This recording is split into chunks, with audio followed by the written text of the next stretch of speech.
Hey, it's February 9th, 21 minutes past noon for me. I have not brushed my teeth yet. First thing I woke up, I scrolled on my phone for like an hour and I wasn't even enjoying myself. I just knew I needed to get up. But before that, I fought myself for like, I don't know how long. I was having a really interesting dream and it had a plot to it, and I kept on trying to go back to sleep to go back to it. But then I eventually realized like you can't just sleep your life away because I know myself. I know that I need to be careful about how long I sleep because I do use that to cope and avoid real life. And whenever I feel the need to do that, that means that there's something from real life that I'm trying to avoid and I need to not avoid it. I do my best to face my obstacles head on and work through them instead of letting them stay as an obstacle. I don't want it to just remain as something in my way, especially because I don't want the obstacles to continue to build up. And then whenever I'm really at the point where I'm like, oh, I need to push through these, then I have more obstacles. You know what I mean? It's like, it never ends. Like you just keep going and there's just more and more things. Like I'm looking at myself and I really did not want to I really didn't want to make a video today, but then I reminded myself that life is not all good and it's okay to film videos when I don't feel the best and I don't look the best because I also want to be authentic and real and vulnerable. And I feel like we don't talk enough about the struggles, and that's part of why we're harder on ourselves about when we are struggling, because since we don't see other struggles, we think, and we only really see their accomplishments and the things that they celebrate, then we forget that they still encountered struggles along the way and that moments like these are actually very normal. Um, and it's nothing to be ashamed of. I don't know, at least I'm kind of trying to convince myself of that because I feel like it doesn't even like, it feels like I'm lying to myself. My coffee like trailed down the cup. Anyways, it feels like I'm lying to myself, but I have known these things to be real, or like real. Is that even the word I want to use? To feel real, I guess. I don't know how to explain it. It doesn't feel true right now, but there are times in my life where the things that I'm saying right now have felt true. I don't know. I've been thinking about so many things lately. Anytime there's like some type of yearly milestone, then of course I reflect more on my life. And gosh, I feel like last year went by so fast again, and I still don't feel like I've made much progress. I feel like I'm always trying to keep up. And I've let go of the idea of competition and like keeping up with other people, but it's like really feels like time does evade me. Like I've never had a good relationship with time. I've always like needed to rely on alarms. Like I would not be able to function in modern society. I barely function in modern society even with the things we have now, but especially back then when we didn't have little computers in our hands that we could set alarms every 15 minutes or so. Gosh, I know I would be such a wreck because I still feel like I struggle even with the alarms and everything. And it's like lately I've been thinking a lot about how much my neurodivergence really does affect every aspect of my life. And I didn't realize it went even deeper than I knew. It's like every year it's like, oh, but it's actually in this aspect of your life too. You remember when you were a kid and this happened? Yeah, that's probably because of this ADHD symptom, and you missing this social cue because of this, and that time that the teacher yelled at you about this because of this miscommunication, and remember when nobody would believe you when you were telling the truth, and all of this and that. And I'm like, oh my gosh, like it's just there's so much to it. And I'm like mentally I just feel like my brain is exploding. It's been hard for me to think lately. It's been hard for me to stick to my goals. Like I had a goal to post every single week. And I remember thinking like, yeah, I can do that. Like that's like me setting the bar low. And I always want to set the bar low so I can accomplish it and maybe even exceed it. Instead of getting hard on myself about not being able to reach the goal because I set the bar too high, right? But then I underestimated when I set these goals, I underestimated or I guess overestimated the amount of energy that I would actually have, that my energy is not consistent. And rather than being ashamed of myself for that, I try to just get to know that part of myself better and work with it rather than against it. Because I know that I tend to have moments where I am very high energy and a lot of these things are easy. Like, I have so much time and energy for everything. But then other times that last days and sometimes even a couple weeks where I am very low energy and even the bare minimum feels like the absolute most for me. And I'm really trying to work with it and get to know myself. But it's a process. And it's like in that process, there's still bills to pay, there's still things to worry about. And I wish that me navigating this process, like that in this process, I wouldn't have to worry about money. I don't ever want to be a burden to anybody. I don't, but it's like, gosh, I feel like a burden to myself. It's really difficult to accept that like I don't have the same capacity for things as I used to, and that these things that I've struggled with all of my life, it's not a matter of going to therapy to get through them. It's like these things don't go away with therapy. It's the way that my neurodivergence comes through, like that's a biological, physiological thing. Is physiological the right word? I think it is. It's like my brain literally functions differently, and I have to just be okay with that because if I deny it, it's not going to help. Denying it doesn't change the fact that my brain is wired differently.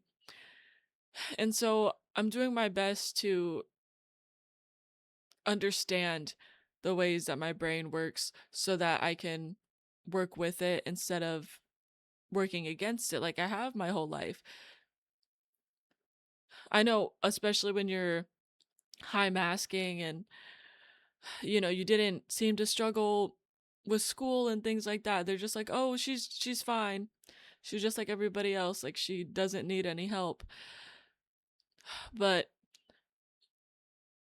I did. Like I always needed more help than I got as a kid. And I forget how deep the trauma runs. Again, I was unaware for so long how much energy I've been using, and that the reason why it always felt like I was trying harder than everybody else and not getting the same results is because my brain is because I was trying so much harder than most people had to in a lot of situations.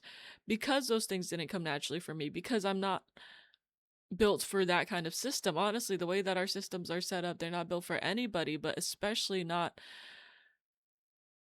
the type of person that I am. And it's like in another world, I know that in another system, I know that my neurodivergence wouldn't be seen as a deficit. I know it doesn't make me any less of a person, even though it feels like it, because of the things that society tells you makes you valuable, and my inability to provide those things to society because of my neurodivergence. And in a way, it's like I saw somebody describe it as like going to church as an atheist. It's like you don't agree with it, but you're forced to participate. It's like the, I'm trying to find my way in the world, I guess, and it sometimes feels like there's not a place for me. And I know that that's not true, but it's hard.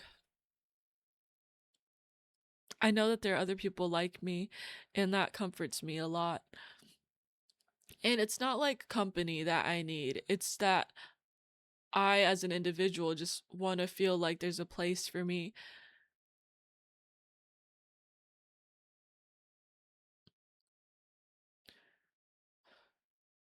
And I guess I'm so curious about how other neurodivergent people get by and like the things that they do. And then I hear about the way that they live their lives and they're like, "Oh, I do this remote job. I don't have to interact with people too much, or this job that ties in with my special interest." And I try to see myself in them and think if they can do that, like I can too. But I I I've tried. And I don't know. I don't know what to do. I feel like I don't have that many options. Like part of me wanting to do social media is to have a remote job where I can interact with people, but in a way that's not so direct, in a way where I am allowed to fully express myself without interruptions and without having to worry about social nuances and without having to mask and use energy in that way. But then sometimes I even feel like I doubt my ability to do that.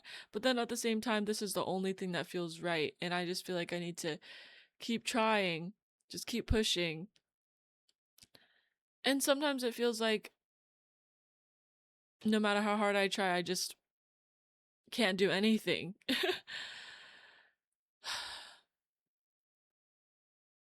And I know that's not true. It's just how I feel now. And it's really hard for me to get out of that right now. But I know that it'll pass. And then I find myself thinking, like, why are you even sharing this? Like, what's the point? And I'm like, I don't know. Maybe it helps me. Maybe it helps other people. Maybe it's, I don't know. I don't know what the benefit is, but hopefully somebody gets some value out of it. Maybe I get value out of it that I don't even realize. Because I also know that um, what's the word? I'm a verbal processor. So when I talk about things, then it's easier for me to process them and work through what I'm feeling and kind of analyze it and like put words and understanding to how I am feeling and what I am thinking. Otherwise, it's just jumbled up and it's not in any category and I don't know what it is. I just know that I'm overwhelmed and I just know that everything feels like a lot. And I'm like, maybe somebody will find comfort in this and knowing that, they're not alone in feeling the way that they do. So, and also, it's been 11 days since my last video, so I was like, I want to get something out there. And I'm also reminding myself that not everything has to be perfect. In fact, like, I don't believe that you can be perfect when it comes to like being authentic and creative and all of the ways that I desire to live my life. None of that looks picture perfect. Like, there's no such thing. And God, lately I've been realizing, like, God, I can't even mask. I can't even mask anymore. But like maybe that's a good thing. But it's really weird because I feel this process is feels so lonely because people don't understand. They just and it's not because they don't want to understand, and it's not like I've tried to explain it to them and they won't understand. It's just that there's so many layers to it that I can't just summarize my experience and then like I can't even like make a video summarizing my experience and then like send it to my friends and family, when they ask why I'm acting different or like what's going on with me. I can't do that because there's so much to it that I can't summarize it. It's just I keep anticipating the future of like how my social interactions are going to be now that I'm dropping my mask, and I have so much worry about it because I feel like people aren't gonna understand. But you would think that after people not understanding me my whole life, like that's not a big deal. But I guess that's what makes it feel so vulnerable is that like I know that the neurodivergent community understands because they've experienced it themselves, and people who found my videos, they're going through a lot of the same things. So like that's a comfort, but it's also like, man, like in my own personal life, that's a whole different thing. And as much as I want to share it with people, it's like, how do you go about that? I don't know, maybe my first step would be to actually let them see access my social medias, because I have a lot of people blocked, or I just simply will not give them my social media handles. I have my settings to where it's not supposed to recommend my um like my TikTok and stuff. It's not supposed to recommend it to anybody that knows me from like my contacts and stuff. And like I've told people about my social media stuff, but I haven't but I and then they ask about my handle and I'm like, "Oh, I'm not comfortable sharing it yet, you know?" I guess that would be a good step to just let people see it, just go from there, because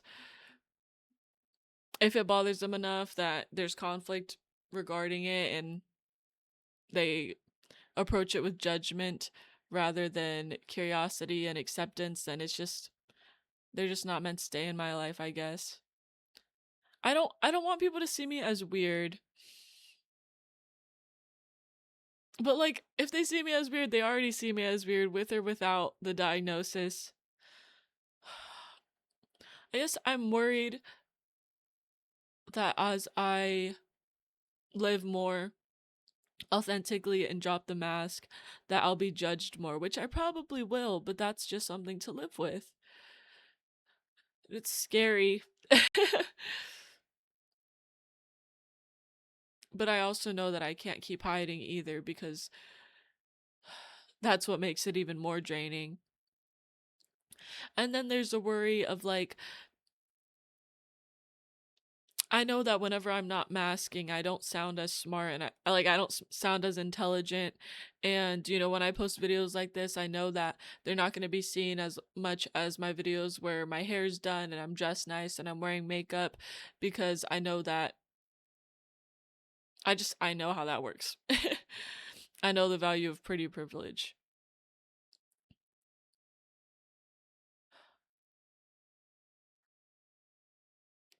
I've been thinking about how when you're emotional and you cry often and you're very sensitive in that way, then people see you as unintelligent and they see unintelligence as useless, right?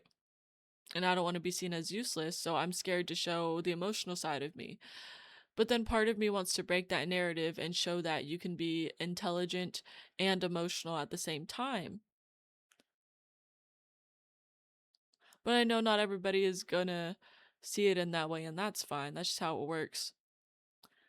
And then when I share my struggles and share that there's a lot of aspects of the way that my brain functions that is actually very disabling, then I feel like people are going to gaslight me and say that I just need to try harder.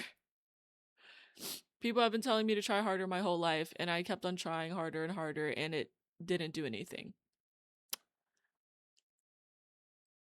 That's fine. That's just what's gonna happen.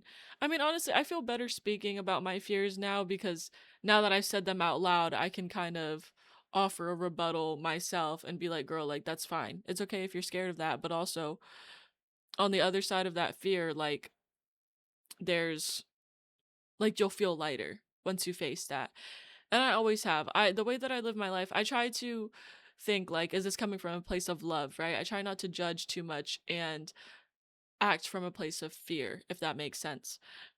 And whenever I have fears come up, I'm like, well, I've got to face them and work through them, because I don't want my fears to hold me back. So I've lived my life too long playing it safe, and I don't want to keep doing that anymore. Like, I'll take the necessary risks and trust that I'll be able to work through them and that I'll be fine, because I've gone through so many things that I didn't think I'd get through. So I feel like that's one thing to count on, is that as debilitating and scary and like hopeless as life may feel sometimes, I have always gotten through it. Even when it really seemed like I wasn't going to, I always got through it. And that's what I hold on to. So, yeah, that's that. Thanks for watching.